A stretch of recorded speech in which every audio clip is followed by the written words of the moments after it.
हे ऐकून समीर खूप जास्त शॉक झाला. तुला PCO? तुला हां PCO.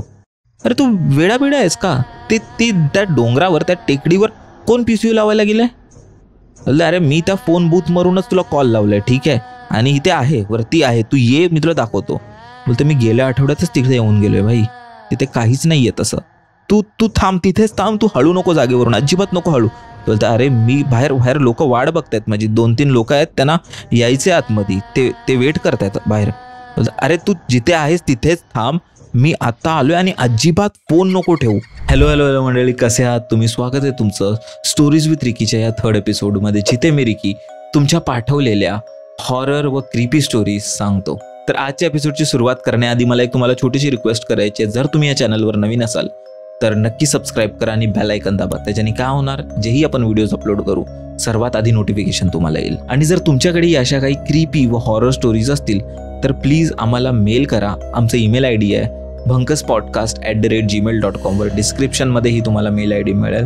तर चला मग सुरुवात करूया आपण आजच्या एपिसोडला. आजचा आपला जो मेल आहे तो आपल्याला स्वप्नीलने पाठवलाय.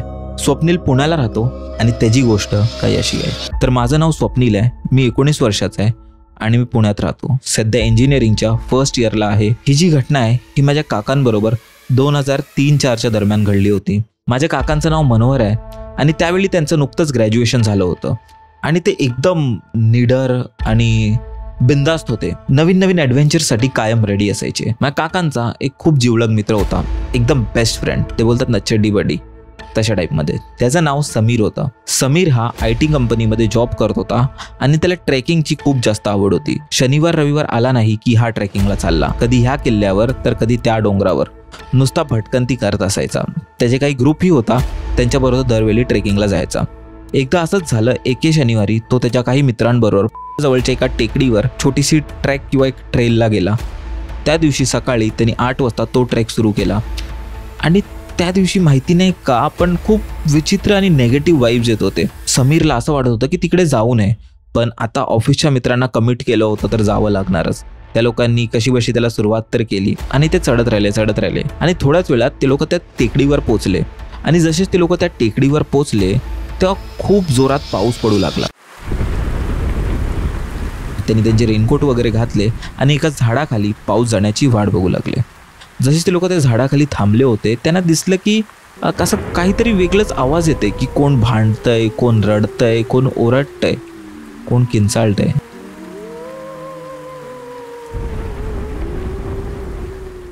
हे ऐकून समीर थोडासा घाबरला. त्यांनी त्याच्या मित्रांना विचारलं की बाबा हे असे आवाज कुठून येत आहेत? आपण जेव्हा वरती आलो तेव्हा इथे काहीच नव्हतं, म्हणजे ना आजूबाजूला काही घरं होती ना कोण लोक होती, तरी आवाज अचानक येत आहेत कुठून. तेव्हा समीरच्या मित्रांनी त्याला सांगितलं की तुला माहिती आहे ह्या टेकडीचं दुसरं नाव साईड पॉईंट सुद्धा आहे. तो बोलतो काय? बोलतो हां, तू बरोबर ऐकलंस, ह्या टेकडीचं दुसरं नाव साईड पॉईंट सुद्धा आहे. माहिती नाही पण इथे असं बोललं जातं की इथे दरवर्षी जवळपास 5 ते 10 लोक आत्महत्या करतात, इथून उडी मारून जीव देतात. आणि आय एम शुअर तिथे त्याच्या जागी आपल्यापैकी कोणीही असतं ना तरीही घाबरलं असतं आणि तेच समीर बरोबरही होत होतं. त्याने मित्रांना विचारलं म्हणजे साईड पॉईंट म्हणतात पण ते असे आवाज कुठून येतात? तेव्हा त्याचे मित्र बोलले की कदाचित हे त्याच लोकांचे आवाज असू शकतात. त्या टेकडीवर असं म्हटलं जातं की वर्षातून 5 ते 10 लोकांचे जीव जाणं तर कन्फर्म आहे.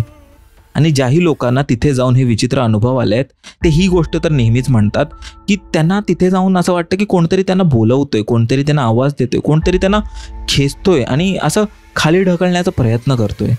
मे बी ज्या लोकांचं जीव गेलं त्यांच्याबरोबरही काही असंच झालं असेल. त्यांनी खरोखर तिथे स्वतःचा जीव दिला की त्यांचा जीव कोणीतरी घेतला. आता हे ऐकून समीर खूप जास्त घाबरला. त्यांनी फक्त देवाशी एक प्रार्थना केली की कसाही करून हा पाऊस जाऊ दे एकदाच आणि मला खाली उतरू दे. थोड्या वेळाने पाऊस कमी झाला आणि ते लोक खाली उतरले. थोड्या दिवसांनी समीर माझ्या काकांना भेटला. समीर आणि काकांची खूप जुनी घट्ट मैत्री होती. तर ते जेव्हाही भेटायचे त्यांचे सगळे विषय निघायचे की ह्या आठवड्याभरात काय काय झालं. तर समीरनी हेच त्यांनाही म्हटलं की बाबा मी त्या एका टेकडीवर गेलो होतो आणि तिथे जाऊन असं असं मला अनुभव आलाय आणि असं म्हणतात की तिथे खूप लोक जीव देतात आणि तिकडे त्या लोकांची अजून आत्मा भटकते जी बोलवते आणि लोकांना मारून टाकते. आणि जसं मी तुम्हाला म्हटलं की माझे काका खूप जास्त बिंदास्त होते, त्यांना कशाचीही भीती वाटत नव्हती. ते सायन्समधून त्यांनी आपलं ग्रॅज्युएशन केलं होतं म्हणून he was a man of science. त्यांना ह्या भूत पिशाच्या कोणत्याही गोष्टीवर कधी विश्वास झालाच नाही. ते तर सोडा, ते एथिस्ट होते, म्हणजे त्यांचा भूतावर आणि देवावर दोघांवर काही विश्वास नव्हता. आणि म्हणून जेव्हा समीरने ही गोष्ट माझ्या काकांना सांगितली ते हसायला लागले. आणि म्हणजे त्यांचं असं झालं की काय रे समीर, तू लहान आहेस का, तू दुसरीत आहेस का, म्हणजे हे काय आहे, तू इंजिनियर आहेस बाई, तू चांगली नोकरी चांगल्या पोझिशनवर जॉब वगैरे करतोस आणि तू ह्या सर्व किरकोळ गोष्टींवर मानतोस. अरे जरा उठ आणि बघ हे जग कुठे चाललंय, 2003 चालू आहे आणि अजूनही तू त्या मागासलेल्या विचारांमध्ये आहेस. हे बोलून माझे काका त्याच्यावर हसायला लागले.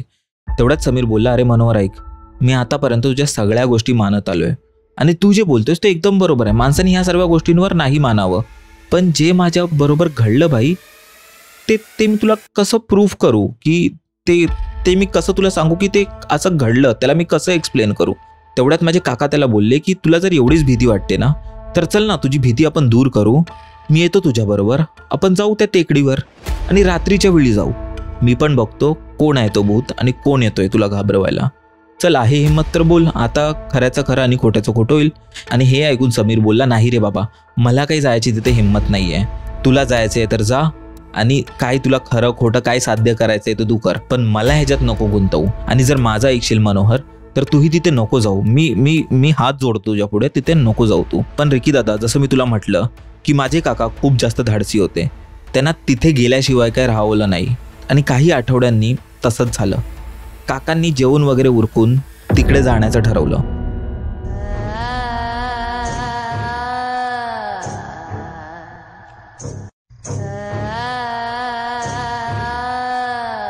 रात्रीचे 10:30-11 वाजत होते आणि काकांकडे एक मोठी टॉर्च होती.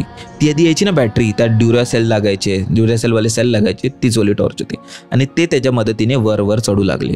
थोड्याच वेळात ते वर पोचले आणि जसेच ते वरती पोचले ते हसायला लागले, कारण त्यांनी तिथे बघितलं तर काहीच नव्हतं, कोणता आवाज नाही, काहीच नाही. म्हणजे जे समीर बोलत होता की खूप असं नेगेटिव्ह वाटतं, खूप नकारात्मक वाटतं, तसं तिथे काहीच नव्हतं. म्हणजे मस्त हवा चालत होती, पूर्ण शहर दिसत होतं आणि एकदम प्रसन्न वातावरण होतं तिथे. एकदम फक्त काही 3 ते 4 पोरं होती, ते एका कोपऱ्यात आपले शेकोटी लावून तिकडे बसले होते. काका मनातल्या मनात बोलू लागले की आजकालची लोक कशी आहेत ना, म्हणजे हे जग एवढं सायन्समध्ये पुढे निघून गेले तरीही यांना अशा गोष्टींवर मानायचं आहे. किती सुंदर जागा आहे ही. हे बोलताच त्यांना समीरची आठवण आली. त्यांनी त्यांच्या खिशातला फोन काढला आणि समीरचा नंबर डायल करू लागले. आणि तेवढ्यात नोटीस केलं की त्यांच्या सिम कार्डला काही रेंज नव्हती. त्यांनी इथे तिथे थोडं ट्राय केलं की कशी तरी रेंज यावी, पण त्यांना रेंज काही येत नव्हती.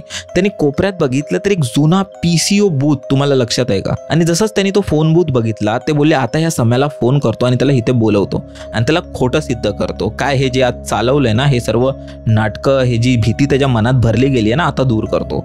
ते त्या PCO बूथमध्ये गेले आणि ते काही 1-2 रुपयाचे कॉईन टाकून त्यांनी समीरला कॉल लावला. समीरने तो कॉल उचलला. काय रे समीर, ओळखलास का? बोलता, काय रे मनोहर, बोल ना, एवढ्या रात्री का कॉल केलास? अरे तुला माहिती आहे का मी कुठे आहे आता? तो बोललास, प्लीज मला हे सांगू नको तू आता त्या टेकडीवर आहेस.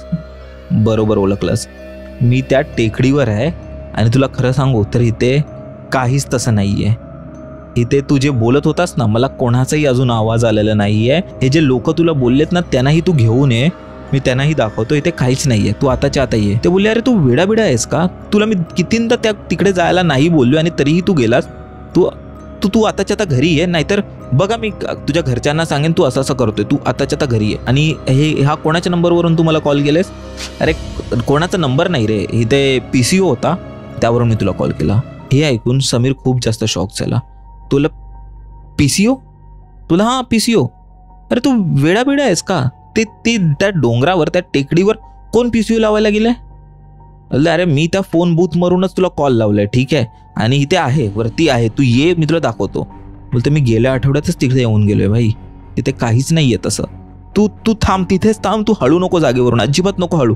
बोलता, अरे मी बाहेर लोक वाट बघतायत, माझी 2-3 लोक आहेत, त्यांना यायचे आतमध्ये, ते वेट करतायत बाहेर. बोलता, अरे तू जिथे आहेस तिथेच थांब, मी आता आलोय आणि अजिबात फोन नको ठेवू. फोन, तुला माझी शपथ आहे, फोन नको ठेवू, तू फक्त कॉलवर बोलायचं ॲक्टिंग कर, काहीही कर, पण फोन अजिबात खाली ठेवू नको. कोणी कितीही तुला प्रेशराईज केलं, कितीही तुला बोलवलं, पण तू बाहेर त्या फोन बूथच्या बाहेर निघू नको. मी येतोय, मी आता येतोय, 10 मिनिटात येतोय. तो अरे पण ते लोक वेट बोलतं, तुला तुझ्या आईची शपथ, तू नको हळू. हे ऐकून माझे न घाबरणारे काका सुद्धा घाबरले. त्यांनी काही न करता फक्त त्या फोनवर बोलत राहण्याचं नाटक केलं. बाहेरचे लोक त्यांच्या टर्नचा वेट करत होते, ते काकांना ओरडत होते, त्यांना बाहेर बोलवत होते आणि त्यांना कसेही करून बाहेर काढण्याचा प्रयत्न करत होते, पण काका मात्र हलत नव्हते. काका असं दाखवत होते की ते फोनवर बोलतायत. 10-15 मिनिटं झाली आणि काका तिथेच त्याच जागेवर होते. समीर त्याच्या काही मित्रांना घेऊन त्या टेकडीजवळ पोचला आणि धावत वरती आला. जेव्हा धावत वरती आला, त्यांनी बघितलं की कोणताच टेलिफोन बूथ नाहीये, नाही कोणी तिथे लोक उभी आहेत. माझे काका त्या टेकडीच्या एकदम कोपऱ्यावर उभे आहेत, जिकडे खाली खूप मोठी दरी आहे आणि ते त्यांचा फोन हातात घेऊन कोणाशी तरी बोलतायत. समीरने जसंच हे बघितलं, समीर धावत त्यांच्याकडे गेला आणि त्यांना जोरात तिथून खेचलं, कारण तिथून जर त्यांचा एकही पाऊल मागे पुढे झाला असता, ते खाली पडले असते आणि त्यांचा जीव गेला असता. तसंच समीरने काकांना खेचलं, त्यांना शुद्धीत आणलं. तेव्हा काकांना समजलं नाही की हे काय झालं, तो फोन बूथ कुठे आहे, ती लोक कुठे आहेत आणि मी कुठे आहे, त्यांना काहीच समजत नव्हतं. तेव्हा समीर त्यांना बोलला की बघितलंस, म्हणून मी तुला सांगितलं की इथे येऊ नको. ही जागा जशी दिसते तशी नाहीये. इथे कोण लोक आहेत सांग बरं, एवढ्या रात्री इथे कोण येईल आणि इथे कोण टेलिफोन बूथ लावेल. हे जे तुझ्याबरोबर झालं, हे एक चकवा होता. त्या भूतांनी तुला मारण्याचा एक सापळा रचला होता आणि जर तू त्या टेलिफोन बूथवरून बाहेर पडला असतास ना, बाहेर निघाला असतास ना, तर तुझा तोल गेला असता आणि तू खाली पडला असतास आणि तू मेला असतास. आणि हे ऐकून त्या दिवशी माझे न मानणारे काकाही, जे स्वतःला so called man of science बोलायचे, तेही या गोष्टींवर मानू लागले. आताही जेव्हा माझे काका ही गोष्ट आम्हाला सांगतात, तेव्हा खरोखर त्यांच्या अंगावर काटा येतो आणि त्यांचे डोळे खूप काही सांगतात. हीच होती माझी गोष्ट, जी माझ्या काकांबरोबर घडली होती. आय होप रिकी दादा तुला ही गोष्ट आवडली असेल आणि आपल्या ऑडियन्सनेही या गोष्टीला एन्जॉय केलं असेल. तर थँक्यू सो मच स्वप्नील ही गोष्ट सांगितल्याबद्दल. तर मित्रांनो, हाच होता आपला आजचा स्टोरीज विथ रिकीचा एपिसोड. आय होप तुम्हाला ही गोष्ट आवडली असेल. जर तुम्हाला आवडली असेल तर प्लीज या व्हिडिओला लाईक करा आणि कमेंट करून सांगा कसं आहे. आणि जर तुम्ही मला विचाराल, ते हिंदीत बोलतात ना छलावा, किंवा आपल्या मराठीमध्ये चकवा, किंवा काय खूप वेगवेगळे याला नावं आहेत, तर तसंच काही मला वाटतं त्यांच्याबरोबर झालं असेल. तर जेव्हाही तुम्हाला कोण तुमचा मित्र सांगेल की इथे जाऊ नको किंवा तिथे जाऊ नको, तर अति शहाणपणा करण्याच्या आधी जरा विचार करा. आणि प्रत्येक दिवस सारखे नसतात. आणि जर तुम्हालाही तुमच्या गोष्टी पाठवायच्या असतील तर प्लीज आम्हाला मेल करा. आमचा ईमेल ID आहे punkaspodcast@gmail.com. तर नक्की तुम्ही तुमचे मेल करून गोष्टी सांगा आणि आपण भेटू पुढच्या एपिसोडमध्ये. तुम्ही आपल्याला इंस्टाग्रामवरही फॉलो करू शकता आणि आपल्याला स्पॉटिफायवरही ऐकू शकता. ठीक आहे, आपण भेटू परत एकदा. काळजी घ्या.